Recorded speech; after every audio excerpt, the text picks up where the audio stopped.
Ele, sem dúvida alguma, se tornou uma voz para toda uma geração, um dos maiores pregadores da palavra de Deus desse país. Veio para o mundo da política e no mundo da política passou a representar a voz do povo de Deus, a voz da comunidade cristã, seja ela evangélica ou seja ela católica. Alguém dotado de um grande carisma e de uma oratória como poucos. Hoje, no nosso programa Edificar Entrevistas, eu tenho o prazer de conversar com o pastor Marcos Feliciano.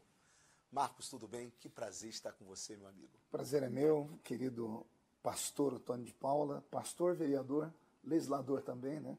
Prazer estar participando do seu programa, o sucesso que ele tem feito, não apenas no estado do Rio de Janeiro, mas hoje com a mídia social você atinge o mundo todo. Verdade. E eu estou à sua disposição. Obrigado aí pelas palavras que você falou sobre mim. Ele é suspeito de falar porque é amigo, tá? Amigo é assim, né? Mas eu sou apenas um servo, menino da Vila Tatu, que tinha tudo para dar errado e deu certo. Então daqui a pouquinho a gente conversa com o menino da Vila Tatu. Edificar está no ar.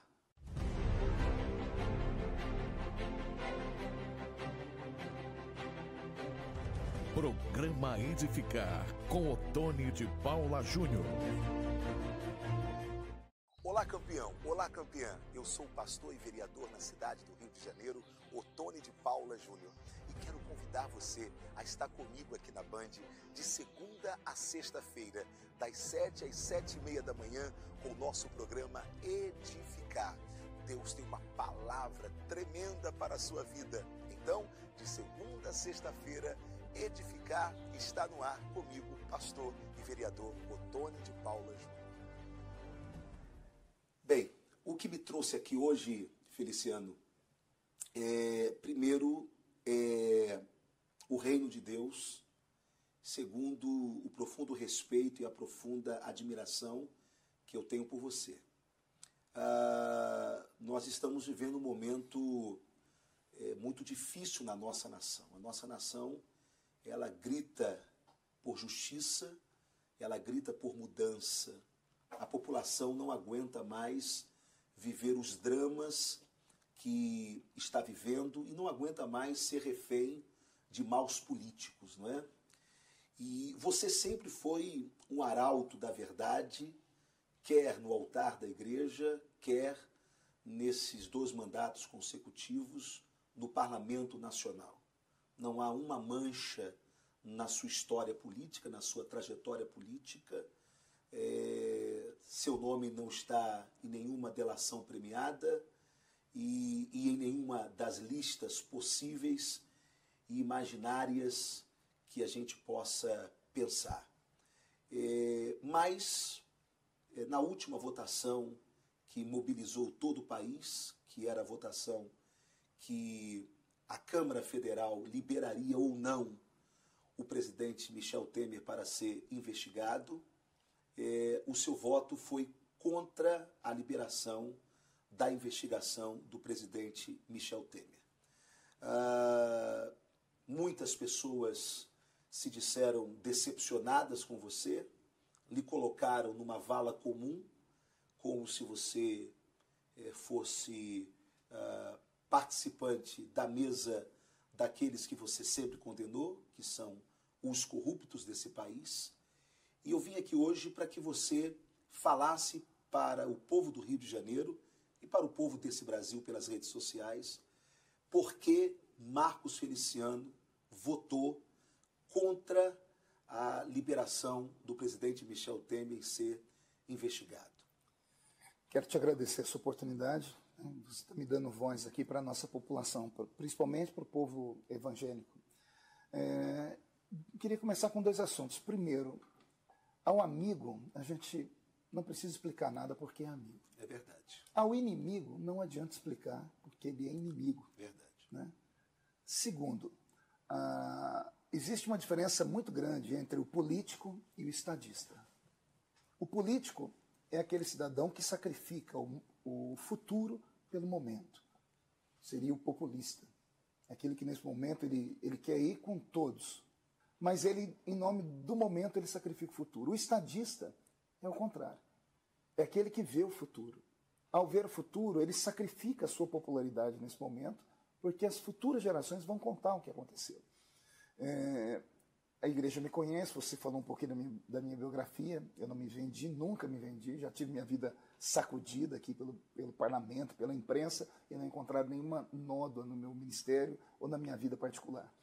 Então eu pensei que eu teria liberdade para votar segundo a minha consciência.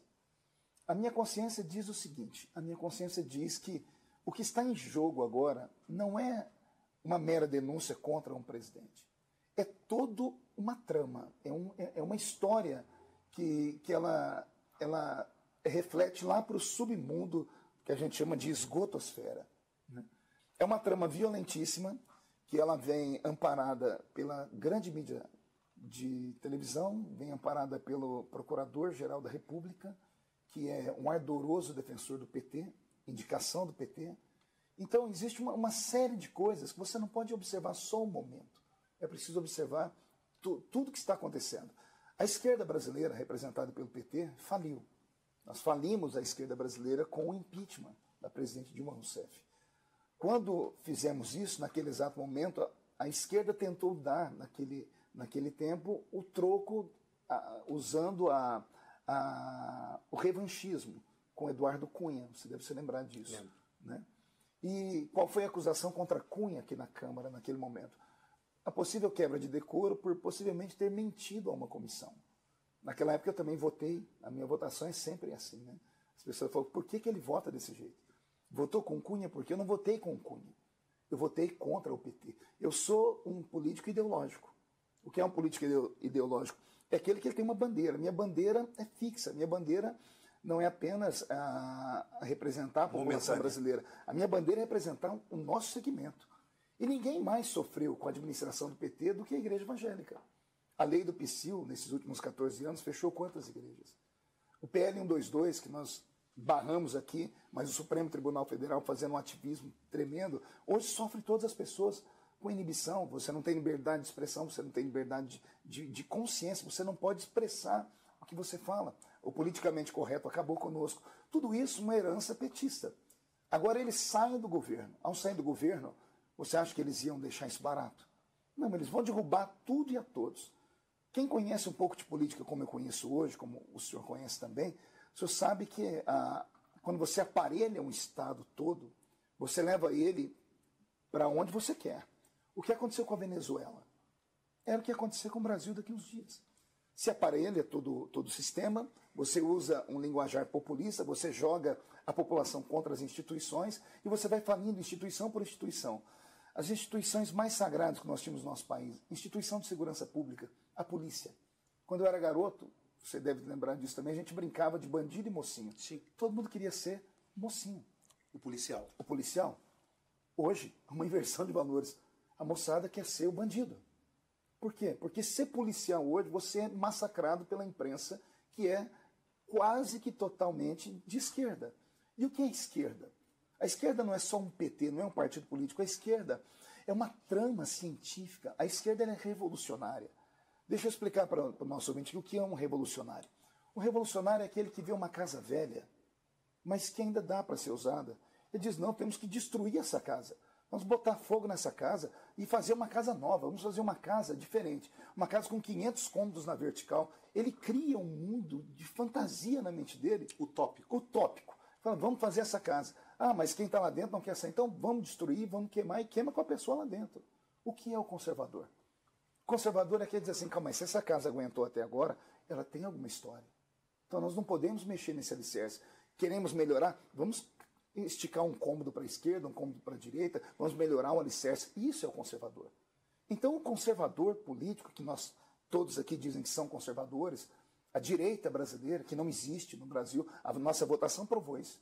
Ela inexiste, porque foram votações incoerentes. Você consegue imaginar alguém de extrema direita votando ao lado do PT? Votando ao lado do PSOL? Ambos usando a mesma tribuna. Não, por isso, por aquilo. Não é isso nem aquilo. Nesse momento, não é o presidente Temer que está em jogo, é o Brasil. O seu voto, pelo que eu estou entendendo então, não foi um voto de abono ao presidente Temer? Veja, eu tenho provas disso. Eu não votei no Temer nem na Dilma. Eu não coloquei eles no governo. Eu nunca fui nem por PT, nem por PMDB. Olha, eu seria um ignorante, eu seria um inocente de acreditar que um presidente que é vice de um partido que faliu o Brasil, que institucionalizou a corrupção, que criou a propinocracia, seria o vestal da legitimidade e da pureza. Eu seria um ignorante falar que eu não estou aqui sendo leviano acusando o presidente de alguma coisa. Sim, claro. Mas é simples. A mulher de César não basta ser honesta, ela tem que parecer honesta. Só que o que aconteceu? Como nós tiramos o PT não aceitou sair do governo. Então o que ele quer fazer? Ele quer criar um caos. Suponhamos que nós tivéssemos afastado o presidente Temer agora, dia 2 de agosto. Quem assumiria o país? Rodrigo Maia. Rodrigo Maia, do Rio de Janeiro. Rodrigo Maia está em quantas delações? Você acha que a imprensa deixaria ele governar? O Rodrigo Maia faria alianças com quem? Eu coloquei aqui no nosso parlamento por 3 vezes a CPI da UNE. Consegui todas as assinaturas. Ela esbarrou em quem?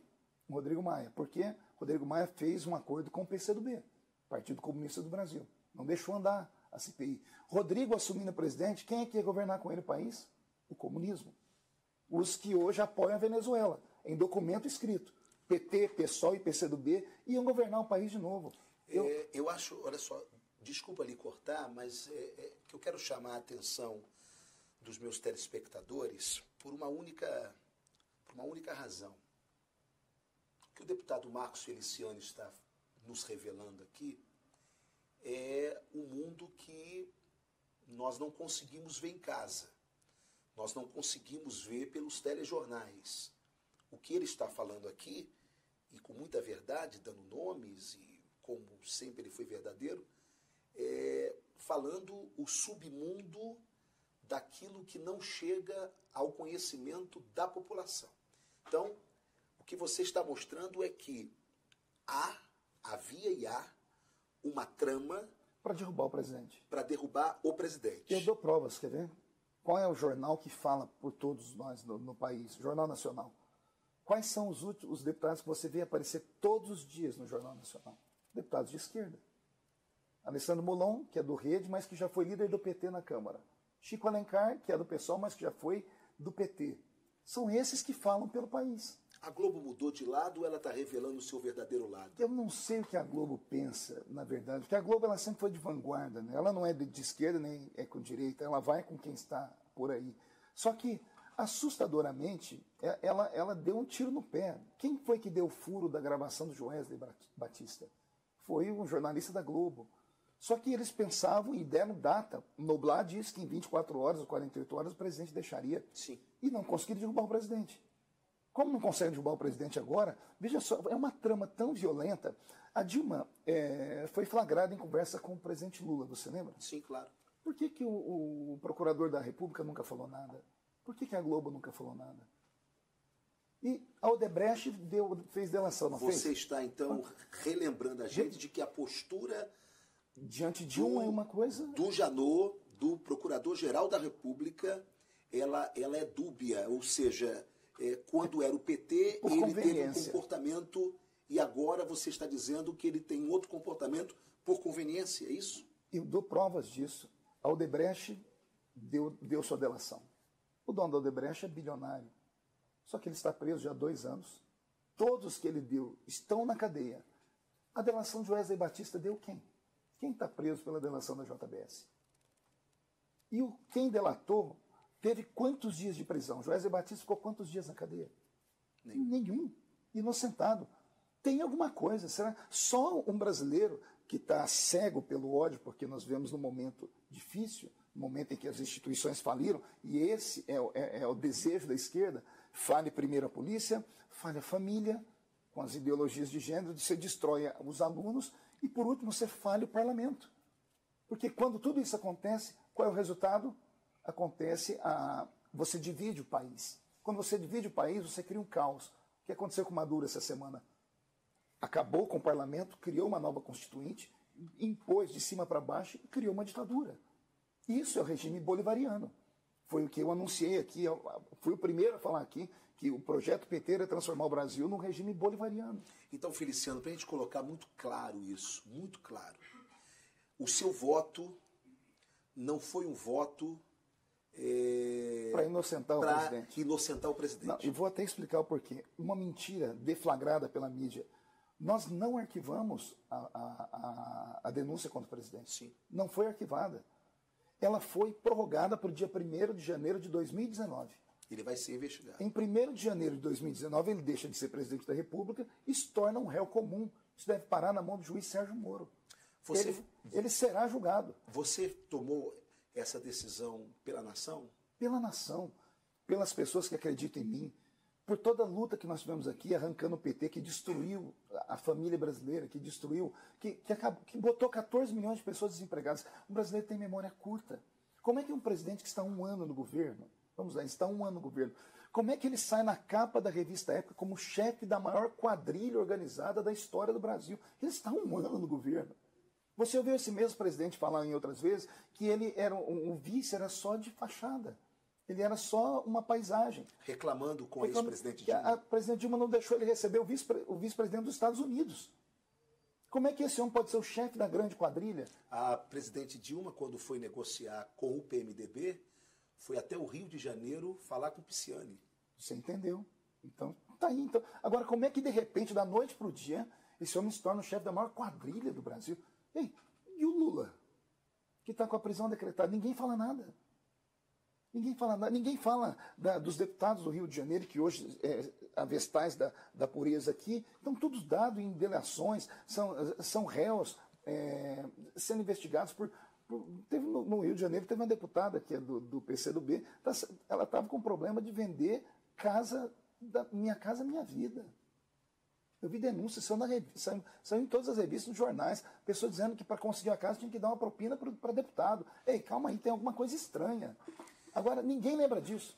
Agora, só o presidente Temer, volta a dizer, não sou advogado Temer, ele vai ter com a justiça, mas em 1º de janeiro de 2019. Se o presidente caísse naquela semana, voltando àquele raciocínio, quem assumiria é Rodrigo Maia. Rodrigo Maia ia sangrar mais 6 meses, porque ele ia apanhar da esquerda, ia apanhar da imprensa, porque a imprensa, para vender jornal, tem que polemizar. Ia se criar, então, uma ruptura com o PMDB, que é um partido que você não sabe se é de esquerda ou de direita, o DEM, que hoje se declara ser de direita, ia apanhar com o Rodrigo Maia. Caso o Supremo voltasse o presidente daqui 6 meses, o presidente não teria legitimidade para governar, porque estava desgastado. Caso o presidente fosse afastado definitivamente daqui 6 meses, Rodrigo Maia era obrigado a chamar novas eleições, ou eleições indiretas. Quem que o parlamento ia indicar para ser o presidente do Brasil? Suponhamos que a gente consiga indicar alguém. O presidente teria 7, 8 meses para governar o país até as eleições do ano que vem. O país ia sangrar. O país ia sangrar tanto que, se hoje nós temos 14 milhões de desempregados, mais um abalo desse, se o presidente cai, o que acontece? É um efeito dominó. Cai o presidente, o mercado internacional fecha as portas para o Brasil. Ninguém investe no país. Você não sabe se o país vai virar uma ditadura daqui uma semana. Então, o risco Brasil cresce. Cresce o risco Brasil, o dólar estoura. Estoura o dólar, você desequilibra a economia do país inteiro. Os empresários param de investir. Nós temos 14 milhões de desempregados, chegaríamos em mais 6 meses a 20, 22 milhões de pessoas desempregadas. Então eu não votei por Temer. Eu votei para que estancasse isso, até porque a economia começou a reagir. Nesse último mês agora, mais de 40 mil carteiras foram assinadas. Com toda essa polêmica, 40 mil carteiras, novas carteiras, foram assinadas num contingente de 14 milhões de pessoas que estavam desempregadas sem nenhum norte. O Brasil começou a reaquecer. Então, o que eu pedi? O meu voto foi um voto de paciência. É ruim com o Temer, mas é pior sem ele nesse momento. O meu voto foi um voto para que o PT não voltasse ao governo. Porque se cai o PMDB agora, a esquerda volta. E o Lula falou numa reunião há 3 ou 4 semanas atrás, e a Gleice Hoffmann foi até Nicarágua, semana retrasada, no foro, que era de São Paulo, levaram para lá. Sim. E eles disseram, se a esquerda voltar, ela voltará radical. Voltar radical significa o quê? Trazer o bolivarianismo para cá. Sim. O que é o bolivarianismo? Deixa eu falar com o seu pessoal aqui. Sabe o que a esquerda vai fazer? Você tem quantas casas? Você tem 2 casas ou 3? Você tem 3 casas? Pois bem, 2 casas suas serão confiscadas pelo governo. Você é empresário? A sua empresa será confiscada pelo governo porque o Estado tem que ser o pai de todos. O Estado toma tudo. A liberdade de fala vai ser tolhida, como aconteceu agora na Venezuela. Você só pode falar aquilo que o governo quer. O que o governo não quer, você vai para a cadeia, como aconteceu com Leopoldo Lopes. Veja só, o opositor da Venezuela, eu não apoio ele porque ele é de centro-esquerda, mas eu prefiro alguém de centro-esquerda do que alguém ditador dentro da pátria. Então, porque você coloca a democracia em xeque. Então, nós tivemos quantos problemas com o MST? Tomaram quantas fazendas no Brasil? Eu tenho amigos que mudaram do Brasil porque o MST entrou na fazenda deles, tomou a fazenda deles com arma, bateram em velhos e tiraram. Aí depois o que acontece? Essa fazenda é vendida, repartida entre os manos, e eles saem dali, vão para outra terra, tomam aquela terra. Você começa a criar um caos. A polícia já não tem respeito. A igreja está desfacelada. Agora começam a dividir nós. A bancada conservadora cristã. E aí eu quero entrar nesse ponto. Frente Parlamentar Evangélica. Marcos, há uma tentativa muito clara, demoníaca, de desconstrução da Frente Parlamentar Evangélica. A Frente Parlamentar Evangélica, nesses últimos dias, foi chamada de tudo. De demônio para lá. E até alguns que pertencem à Frente Parlamentar gravaram vídeos contra a Frente Parlamentar. O que é a Frente Parlamentar Evangélica e quais as conquistas da Frente Parlamentar ao longo desses anos que você está aqui na casa? A Frente Parlamentar Evangélica, Ottoni, ela é o último fronte. É o reduto dos últimos soldados. São os últimos soldados que estão na trincheira. A frente não é uma bancada. As pessoas erram. Bancada é fechada. O partido tem uma bancada. A frente não, porque a frente é composta de deputados de vários partidos. Então, os deputados convergem quando há um pensamento único, quando uma pauta é uma pauta toda nossa. Fora isso, os deputados têm liberdade para votar como querem. Quando você vê alguém falar da bancada evangélica, você vê que a pessoa faz na má fé. Onde essas pessoas estavam quando nós sofremos aqui, por exemplo, para tirar o kit gay das escolas? Ah, mas você só fala em coisa gay? Pois bem, entra no meu Facebook daqui a pouco, mais tarde, vocês vão ver o áudio de uma criança de 5 anos de idade, o pai interrogando ela, falou, o que você aprendeu na escola, filhinho? A professora disse que eu posso usar, papai, uma roupinha de menina. E coisas assim. Então, isso porque nós lutamos aqui. A ideologia de gênero, a questão do aborto, pautas conservadoras, pautas que mantêm o Brasil nessa idade. O pessoal fala, mas cadê os projetos de vocês? Um deputado não precisa apresentar projeto. Nós temos aqui na casa 30 mil projetos parados. Ou seja, se hoje a gente começasse a votar todos os projetos que estão aqui parados há 30 anos, a gente levaríamos 20 anos para votar e não votaríamos todos. Cada deputado vem para o mandato e apresenta 10. Nós estamos em 500 deputados, 5 mil projetos. Então a questão aqui não é aprovar projetos.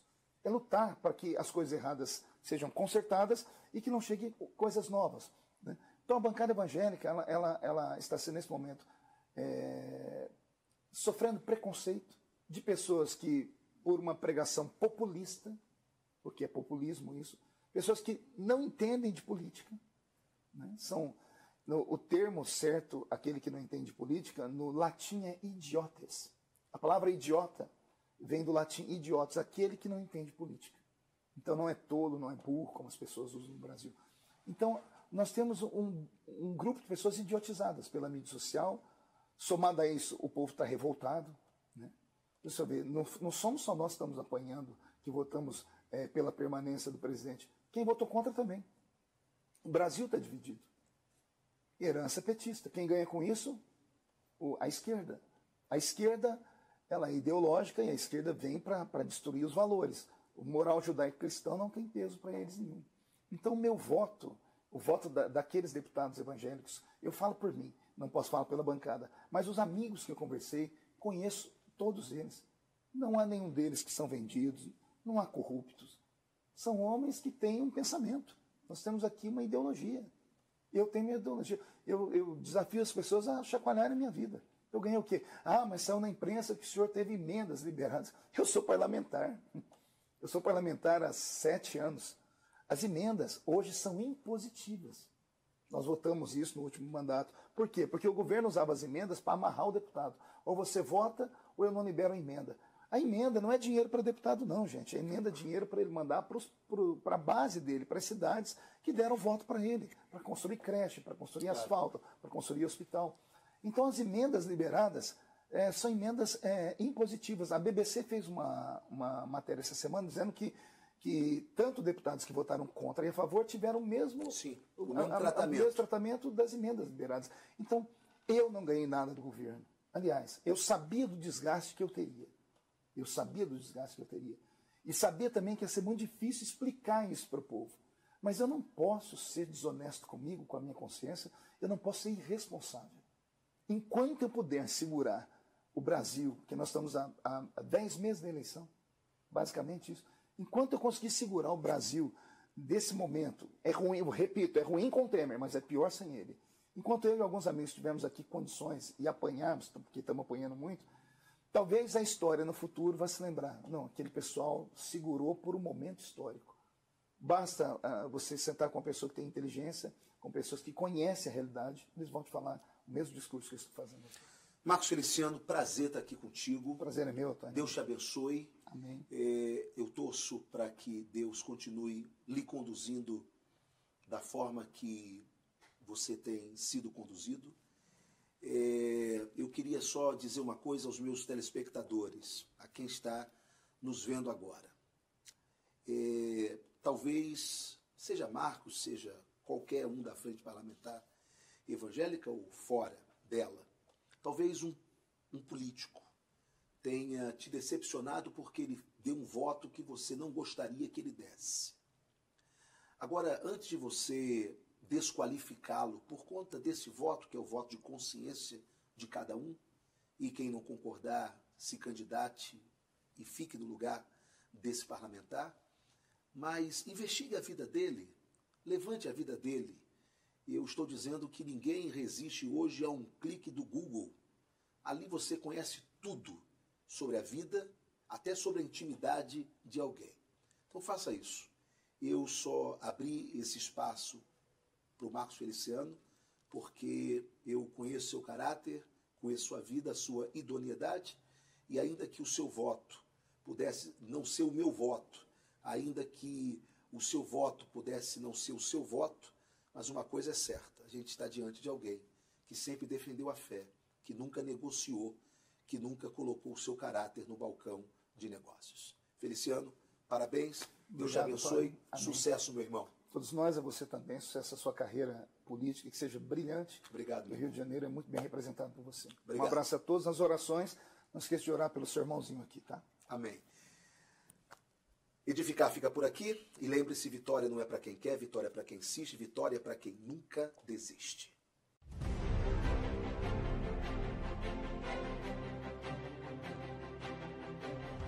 Programa Edificar com Otônio de Paula Júnior.